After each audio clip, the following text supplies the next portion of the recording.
Ерте де орманның бір шетінде ақылды да сүйкімді жетілақ өмір сүріпті. Олар аналарының сөзін тыңдап, тату-тәтті өмір сүріпті. Ана ешкі. Ерте де орманның бір шетінде ақылды да сүйкімді жетілақ өмір сүріпті. Олар аналарының сөзін тыңдап, тату-тәтті өмір сүріпті. Ана ешкі.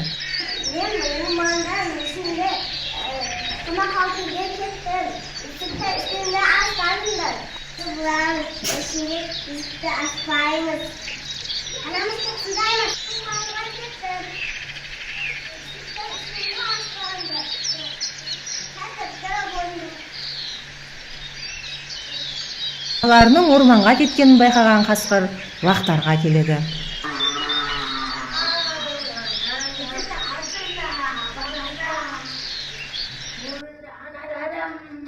Bizim anamız dozunda емес.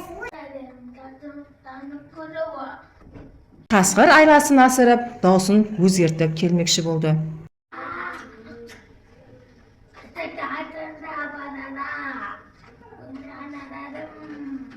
Bizim anamız sizin ayağın kara.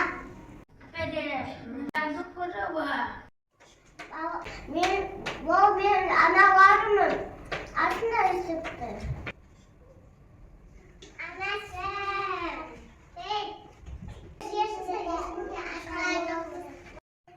Тәртіп бар жерде бақыт бар. Адамға есікті ашуға болмайды. Анамызды тыңдаймыз, әсікті біз сақтаймыз. Тәртіпті біз сақтаймыз. Терезені сақтаймыз. Жақсы бала боламыз. Тәтті ойнаймыз. Тәртіп күні бәрінде, тәртіп күні зады бойы бұсылып, жақсы бала болайық. Сөйтіп жетілақ аналарының ақылын тыңдап, тату-тәтті өмір сүріпті.